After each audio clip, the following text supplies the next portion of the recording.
सभी को मेरा नमस्कार दिल से। मेरा नाम प्रीति धवन।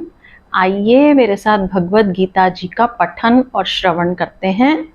एक बार ओम नाम की मधुर ध्वनि करेंगे शुरू।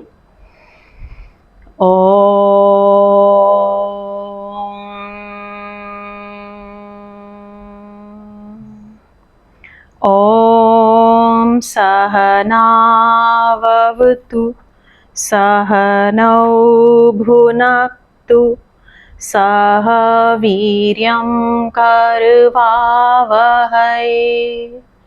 तेजस्विनावधीतमस्तु मा विद्विषावहै। ओम शांति शांति शांति ही। हाथों में घर्षण, आई हुई ऊष्मा को प्रभु का तेज मानते हुए अपने मुखमंडल और सारे शरीर पर धारण करेंगे। शुरू करने से पहले लाइक, शेयर एंड सब्सक्राइब, ताकि ये आपको भी रोज इसके अपडेट्स मिलते रहें और लोगों तक भी पहुंचे मैक्सिमम। चैप्टर 2 श्लोक नंबर 46। हम निष्काम कर्म के बारे में पढ़ रहे हैं और फिर हमने चॉइसलेसनेस के बारे में पढ़ा कि राग और द्वेष या किसी भी दो ऑपोजिट्स में से एक चुनना आसान होता है, क्योंकि हमारे मन का स्वभाव है चुनना।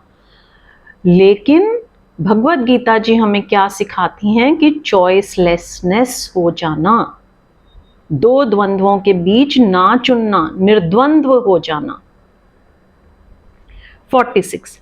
यावनर्थ उदपाने सर्वथा संप्लुतोदके तावान् सर्वेषु वेदेषु ब्राह्मणस्य विजानतः। कृष्ण कह रहे हैं कि जैसे छोटे छोटे नदी तालाब हैं, कुएं पोखर हैं, झरने हैं, इन झरनों में नहाने से जो आनंद होता है, जो शुचिता मिलती है, ऐसी शुचिता तो सागर में नहाने से मिल ही जाती है अनेक गुना होकर। शब्दों के पोखर में, शास्त्रों के पोखर में जो मिलता है, उससे अनेक गुणा ज्ञान के सागर में मिल ही जाता है।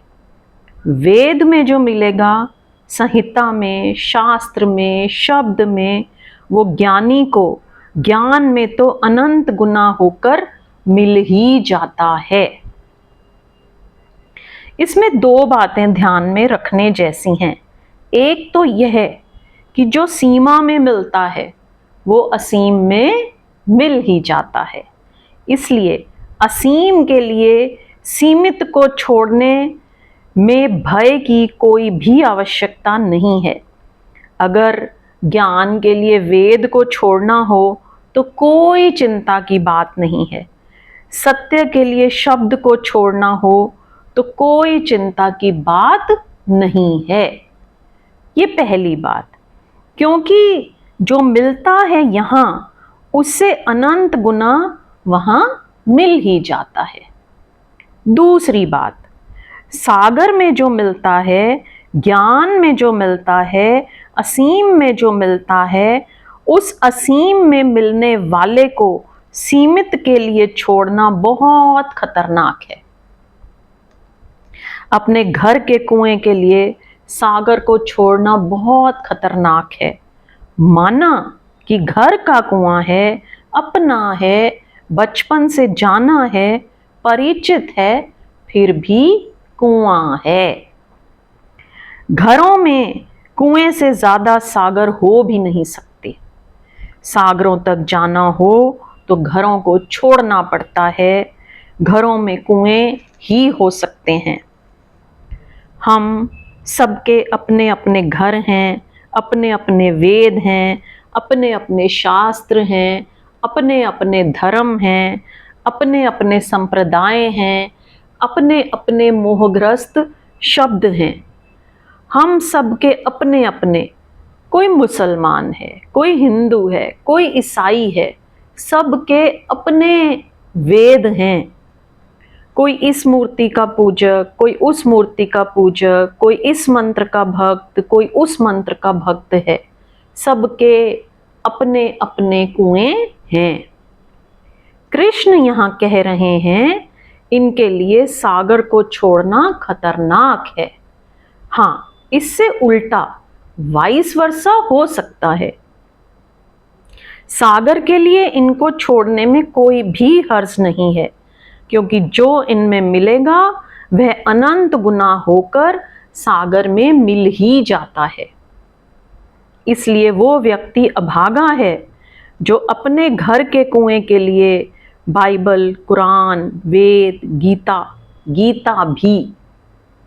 गीता का कृष्ण ने उल्लेख नहीं किया। कैसे करते?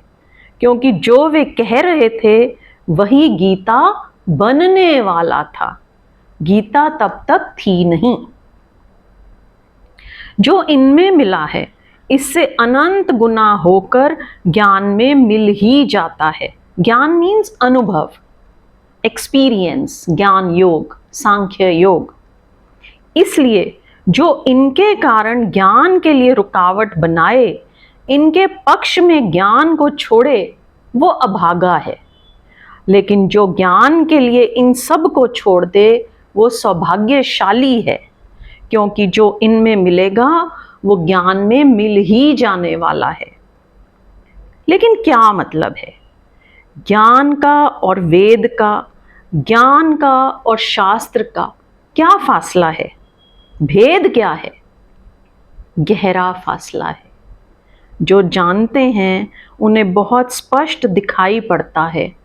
जो नहीं जानते हैं उन्हें दिखाई पड़ना बहुत मुश्किल हो जाता है, क्योंकि किन्हीं भी दो चीज़ों का फासला जानने के लिए दोनों चीज़ों को जानना ज़रूरी है। जो एक ही चीज़ को जानता है दूसरे को जानता ही नहीं, फासला कैसे निर्मित करे, कैसे तय करे? ज्ञान वह है जो कभी भी अनुभव के बिना नहीं होता। ज्ञान यानी अनुभव, और अनुभव तो सदा अपना ही होता है, दूसरे का नहीं होता। अनुभव यानी अपना। शास्त्र भी अनुभव है, लेकिन दूसरे का अनुभव। कुछ भी उपाय करूं, मेरा अनुभव नहीं है। हाँ, दूसरे का अनुभव उपयोगी हो सकता है। इस अर्थ में उपयोगी हो सकता है कि दूसरे ने जो जाना है उसे जानने की संभावना का द्वार मेरे लिए भी खुलता है। जो दूसरे को हो सका है वो मेरे लिए भी हो सकता है, इसका आश्वासन मिलता है। लेकिन बस इतना ही, जानना तो मुझे ही पड़ेगा। एक और मजे की बात है कि घर में जो कुएं हैं वे बनाए हुए होते हैं, सागर बनाया हुआ नहीं होता। और अगर कुआं इसकी खबर लाए, रिमेम्बरेंस, कि सागर भी है और सागर की यात्रा करवा दे, तब तो कुआं सहयोगी हो जाता है। और अगर कुआं ही सागर बन जाए और हम सोचें कि यही रहा सागर, तो फिर सागर की, असीम की यात्रा नहीं हो सकती, नहीं हो पाती। फिर हम कुएं के किनारे ही बैठे समाप्त होते हैं। शास्त्र कुएं हैं जो जानते हैं, खोदते हैं और शब्द की सीमा में छेद बनाते हैं। जो कहा जा सकता है उसकी सीमा में छेद बनाते हैं और अनकहे की थोड़ी सी झलक, थोड़ा सा दर्शन करवाते हैं, इस आशा में कि इसको देखकर अनंत की यात्रा पर कोई निकलेगा। इसलिए नहीं कि इसे देखकर कोई बैठ जाएगा और तृप्त हो जाएगा। ठीक है, कुएं को देखकर वहीं नहीं बैठ जाना, वहीं तृप्त नहीं हो जाना। कुएं को देखकर जानना कि सागर तक की यात्रा हो सकती है। इस अर्थ में कुआं उपयोगी है। कुआं सागर है, सीमा में बंधा। सागर कुआं है, असीम में मुक्त। शास्त्र ज्ञान है, सीमा में बंधा। ज्ञान शास्त्र है, असीम में मुक्त। तो कृष्ण जब वेद की, शब्द की बात कर रहे हैं तो निंदा नहीं कर रहे हैं, सिर्फ निर्देश हैं, और निर्देश स्मरण में रखने योग्य हैं।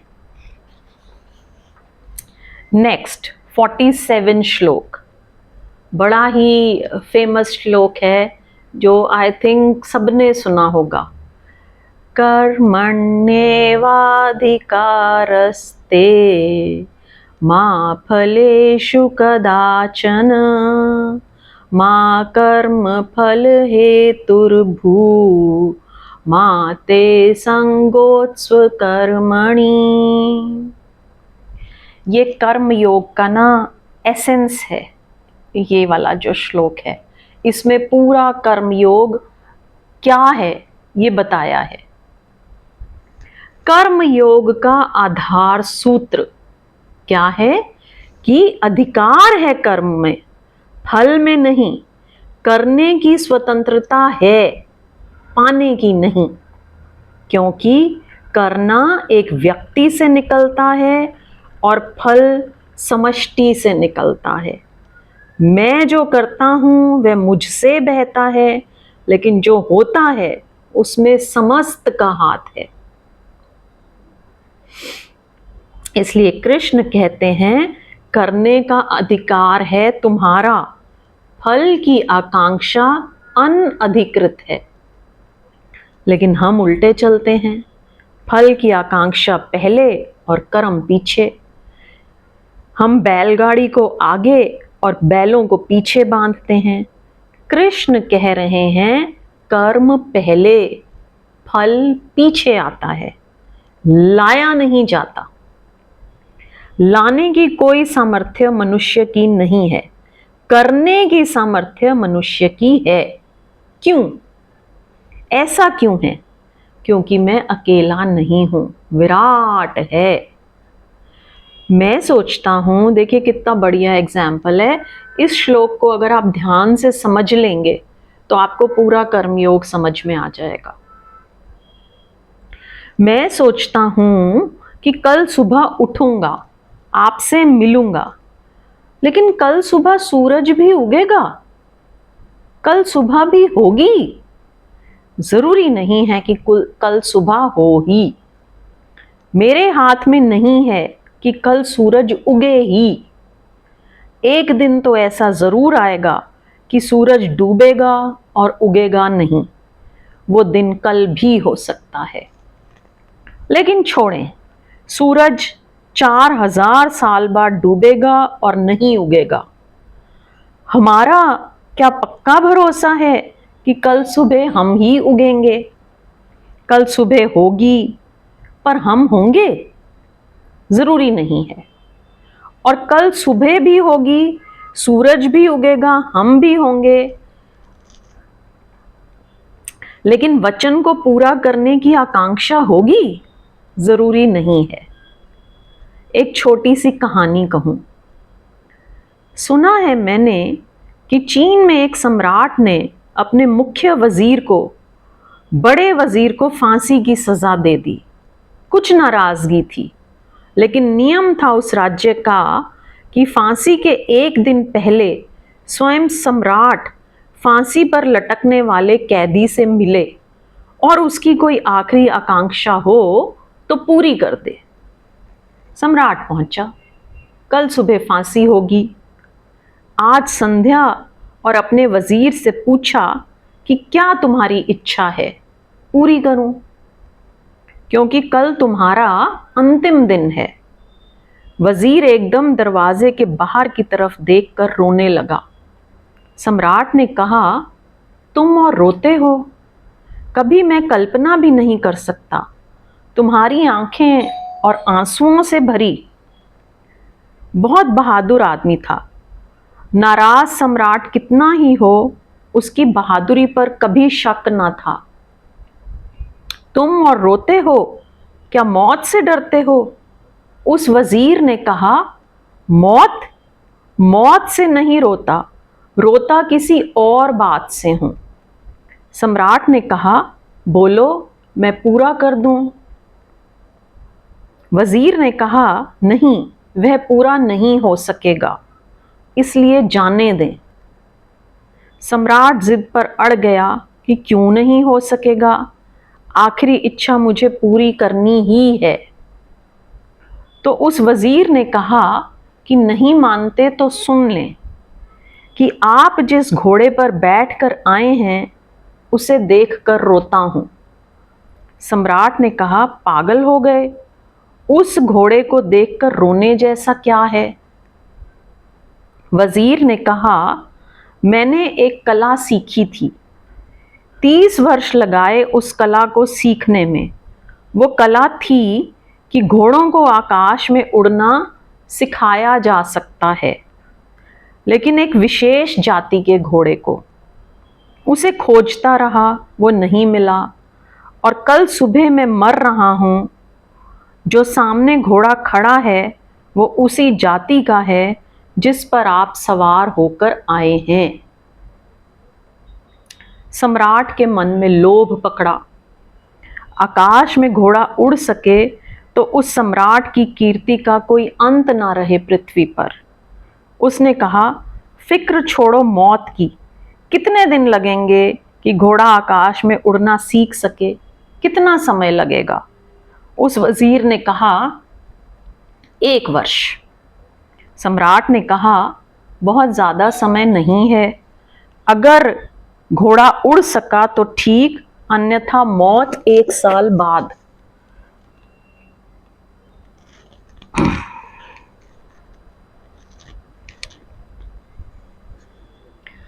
सॉरी, थोड़ा सा ब्रेक आ गया। तो बोला, उस वजीर ने कहा 1 वर्ष। सम्राट ने कहा, बहुत ज्यादा समय नहीं है, अगर घोड़ा उड़ सका तो ठीक, अन्यथा मौत 1 साल बाद। फांसी 1 साल बाद भी लग सकती है अगर घोड़ा नहीं उड़ा। अगर उड़ा तो फांसी से भी बच जाओगे और आधा राज्य भी तुम्हें भेंट कर दूंगा। वजीर घोड़े पर बैठकर घर आ गया। पत्नी बच्चे रो रहे थे, बिलख रहे थे, आखिरी रात थी। घर आए वजीर को देखकर सब चकित हुए। कहा, कैसे आ गए? वजीर ने कहानी बताई। पत्नी और जोर से रोने लगी। उसने कहा, तुम पागल तो नहीं हो, क्योंकि मैं भली भांति जानती हूं कि तुम कोई कला नहीं जानते जिससे घोड़ा उड़ना सीख सके। व्यर्थ ही झूठ बोले। अब ये साल तो हमें मौत से भी बदतर हो जाएगा, और अगर मांगा ही था समय तो इतनी कंजूसी क्या की? 20, 25, 30 वर्ष मांग सकते थे। 1 वर्ष तो ऐसे चुक जाएगा कि अभी आया अभी गया, रोते रोते चुक जाएगा। उस वजीर ने कहा, फिक्र मत कर, 1 वर्ष बहुत लंबी बात है।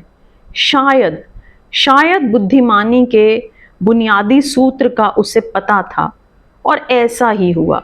वर्ष बड़ा लंबा शुरू हुआ। पत्नी ने कहा, कैसा लंबा? अभी चुक जाएगा। वजीर ने कहा, क्या भरोसा है कि मैं बचूं वर्ष में? क्या भरोसा है घोड़ा बचे? क्या भरोसा है राजा बचे?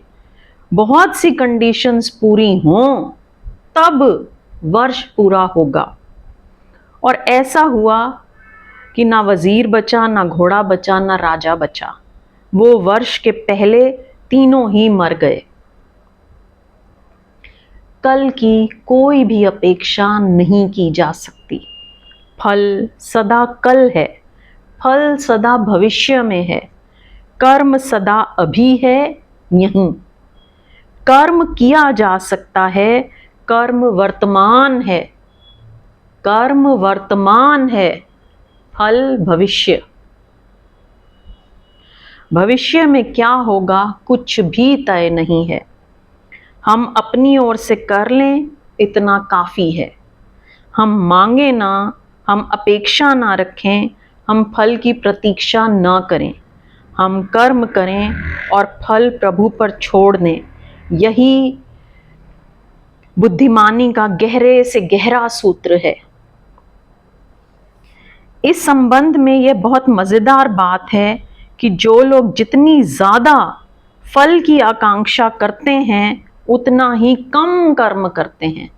अब ये बड़ी इंटरेस्टिंग बात है कि जितनी ज्यादा हम फल की आकांक्षा करते हैं उतना हमारा कर्म कम हो जाता है। असल में फल की आकांक्षा में इतनी शक्ति लग जाती है कि कर्म करने योग्य बचती नहीं। इसलिए यह बहुत मजे का दूसरा सूत्र आपसे कहता हूं कि जितना फल आकांक्षा से भरा चित्त उतना ही कर्महीन होता है।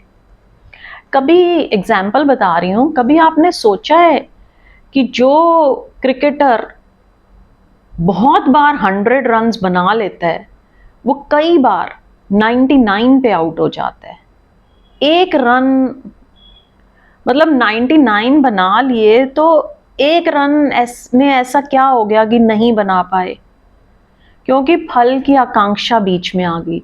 हो पाएगा कि नहीं हो पाएगा, मैं मार पाऊंगा कि नहीं मार पाऊंगा, ये चिंता इतनी ज्यादा घेर ली कि जो एक रन बनाने के लिए कर्म करना था वो ठीक से हो ही नहीं पाया। वरना जो 99 बना सकता है वो 100 भी बना सकता है। तो जितना फल आकांक्षा से भरा चित्त उतना ही कर्महीन होता है, और जितना फल आकांक्षा से मुक्त चित्त उतना ही पूर्ण कर्मी होता है। तो फल की आकांक्षा नहीं होगी ना तो कर्म पूरा होगा, क्योंकि उसके पास कर्म ही बचता है। फल तो होता नहीं जिसमें बंटवारा कर सके। सारी चेतना, सारा मन, सारी शक्ति, सब कुछ इसी क्षण अभी कर्म पर लग जाती है। स्वभावतः जिसका सब कुछ कर्म पर लग जाता है उसके फल के आने की संभावना बहुत बढ़ जाती है। स्वभावतः जिसका सब कुछ कर्म पर नहीं लगता उसके फल के आने की संभावना कम हो जाती है। इसलिए तीसरा सूत्र आपसे कहता हूं कि जितनी फल आकांक्षा से भरा है, जो जितनी फल आकांक्षा से भरा है उतनी ही फल के आने की उम्मीद कम है, और जिसने जितनी फल की आकांक्षा छोड़ दी उतनी ही फल के आने की उम्मीद ज्यादा है। तो जब कर्म का अधिकार है और फल की आकांक्षा व्यर्थ है, ऐसा कृष्ण कहते हैं, तो ये मत समझ लेना कि फल मिलता नहीं। ऐसा भी मत समझ लेना कि फल का कोई मार्ग नहीं है। कर्म ही फल का मार्ग है। आकांक्षा, फल की आकांक्षा फल का मार्ग नहीं है। इसलिए कृष्ण जो कहते हैं उससे फल की अधिकतम ऑप्टिमम संभावना है मिलने की, और हम जो करते हैं उससे फल के खोने की मैक्सिमम अधिकतम संभावना है और लघुतम मिनिमम मिलने की संभावना है। जो फल की सारी चिंता ही छोड़ देता है, अगर धर्म की भाषा में कहें तो कहना होगा कि परमात्मा उसके फल की चिंता कर लेता है। ब्यूटीफुल। असल में छोड़ने का भरोसा इतना बड़ा है, छोड़ने का संकल्प इतना बड़ा है, छोड़ने की श्रद्धा इतनी बड़ी है कि अगर इतनी बड़ी श्रद्धा के लिए भी परमात्मा से कोई प्रत्युत्तर नहीं है तो फिर परमात्मा नहीं हो सकता। इतनी श्रद्धा से भरे चित्त के चारों ओर से समस्त शक्तियां दौड़ बढ़ती हैं, और जब आप फल आकांक्षा करते हैं तब आपको पता है आप अश्रद्धा कर रहे हैं। शायद इसको कभी सोचा ना हो कि फल आकांक्षा, अश्रद्धा, गहरी से गहरी अनास्था और गहरी से गहरी नास्तिकता है। जितना अश्रद्धालु चित्त है उतना फल आतुर होता है। जितना श्रद्धा से परिपूर्ण चित्त है उतना फल को फेंक देता है। जाने समष्टि, जाने जगत, जाने विश्व की चेतना, मेरा काम पूरा हुआ, अब शेष काम उसका है। फल की आकांक्षा वही छोड़ सकता है जो इतना स्वयं पर, स्वयं के कर्म पर श्रद्धा से भरा हो। और स्वभावतः जो इतनी श्रद्धा से भरा है उसका कर्म पूर्ण हो जाता है, टोटल हो जाता है, टोटल एक्ट। और जब कर्म पूर्ण होता है तो फल सुनिश्चित है। लेकिन जब चित्त बंटा होता है फल के लिए और कर्म के लिए, तब जिस मात्रा में फल की आकांक्षा ज्यादा है, कर्म का फल उतना ही अनिश्चित है। स्टोरी है, सुबह एक मित्र आए। उन्होंने एक बहुत बढ़िया सवाल उठाया। मैं तो चला गया। शायद परसों मैंने कहीं कहा कि एक छोटे से मजाक से महाभारत पैदा हुआ। एक छोटे से व्यंग से द्रौपदी के महाभारत पैदा हुआ। छोटा सा व्यंग द्रौपदी का ही दुर्योधन के मन में तीर की तरह चुभ गया और द्रौपदी नग्न की गई, ऐसा मैंने कहा। मैं तो चला गया। ये थोड़े दिन, 2-3 दिन पहले ये प्रसंग आया था कि द्रौपदी के छोटे से मजाक से महाभारत हुआ और द्रौपदी नग्न की गई। मैं तो चला गया। उस मित्र के मन में तूफान आ गया होगा। उन्होंने कहा, झूठी बात है, द्रौपदी कभी नग्न नहीं की गई। द्रौपदी नग्न की गई, हुई नहीं, ये दूसरी बात है। ब्यूटीफुल, ये समझिए एक्सप्लेनेशन, बहुत ही बढ़िया। द्रौपदी पूरी तरह नग्न की गई, हुई नहीं, क्योंकि दुशासन, दुर्योधन के मन में भाव तो था नग्न करने का।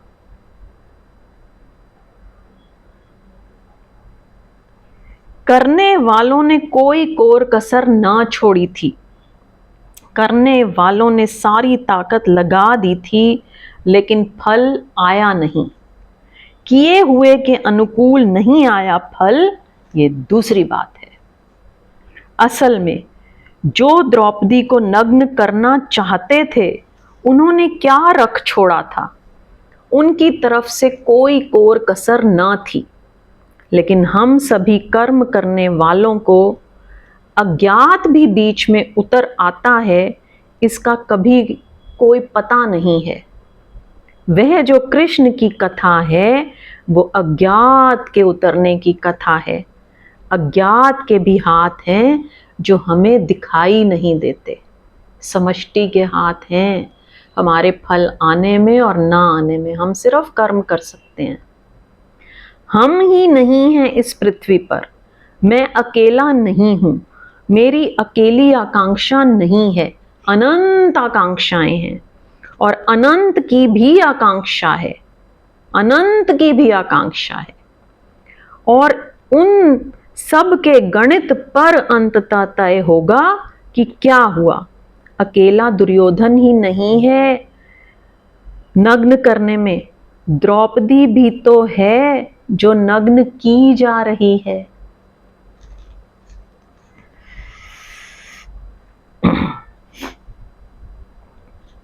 द्रौपदी जैसी स्त्री को नहीं पा सका दुर्योधन।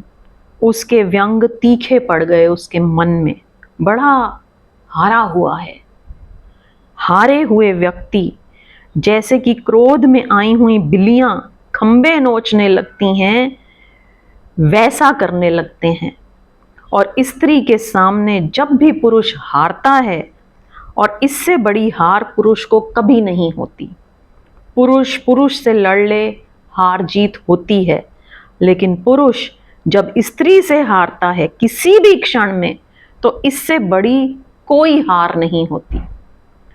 तो दुर्योधन उस दिन उसे नग्न करने का जितना आयोजन करके बैठा है, वो सारा आयोजन भी हारे हुए पुरुष मन का है। और उस तरफ जो स्त्री खड़ी है हंसने वाली, वो कोई साधारण स्त्री नहीं है। उसका भी अपना संकल्प है, अपना विल है, उसकी भी अपनी सामर्थ्य है, उसकी अपनी श्रद्धा है, उसका भी अपना होना है। उसकी उस श्रद्धा में वह जो कथा है, वह कथा तो काव्य है कि कृष्ण उसकी साड़ी को बढ़ाए चले जाते हैं, लेकिन मतलब सिर्फ इतना है कि जिसके पास अपना संकल्प है, उसे परमात्मा का सारा संकल्प तत्काल उत्पन्न हो जाता है, उपलब्ध हो जाता है। तो अगर परमात्मा के हाथ उसे मिल जाते हैं तो कोई आश्चर्य नहीं। तो मैंने कहा, और मैं फिर से कहता हूं, द्रौपदी नग्न की गई लेकिन हुई नहीं। नग्न करना बहुत आसान है, उसका हो जाना बहुत और बात है। बीच में अज्ञात विधि आ गई, बीच में अज्ञात कारण आ गए। दुर्योधन ने जो चाहा वो नहीं हुआ। कर्म का अधिकार था, फल का नहीं था। कृष्ण ने यह बहुत बहुमूल्य सूत्र कहा है, इसे हृदय के एक कोने में संभाल कर रख लेने जैसा है। करें कर्म, वो हाथ में है, अभी है, यहीं है। फल को छोड़ें, फल को छोड़ने का साहस दिखाएं। कर्म को करने का संकल्प, फल को छोड़ने का साहस, फिर कर्म निश्चित ही फल ले आता है। लेकिन आप उस फल को मत लाएं, वो तो कर्म के पीछे छाया की तरह चला आता है।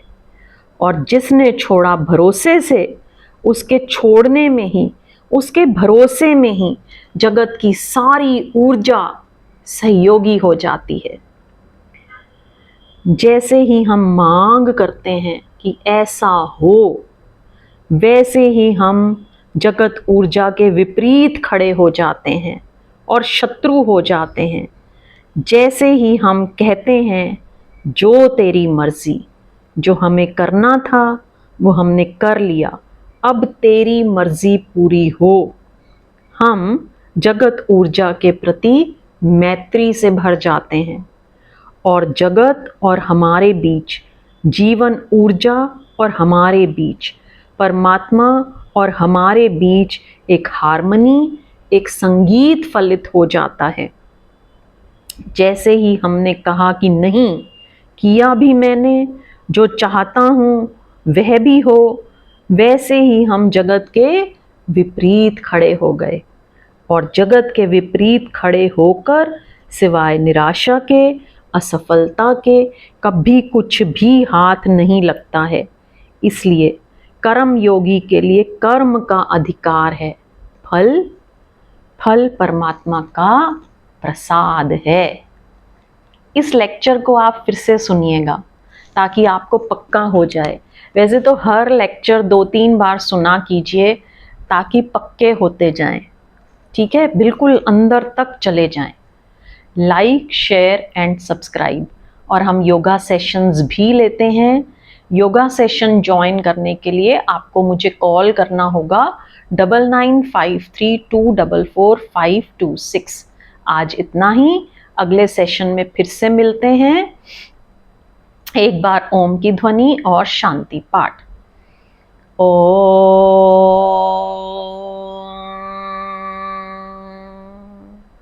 ओम द्यो शांति अंतरिक्षध्वं शांति पृथ्वी शांतिराप शांतिरोषधया शांति वनस्पतया शान्तिर्विश्वे देवा शान्ति ब्रह्मा शान्ति सर्वेगं शान्ति शान्तिरेव शान्ति सामा शान्तिरेधि।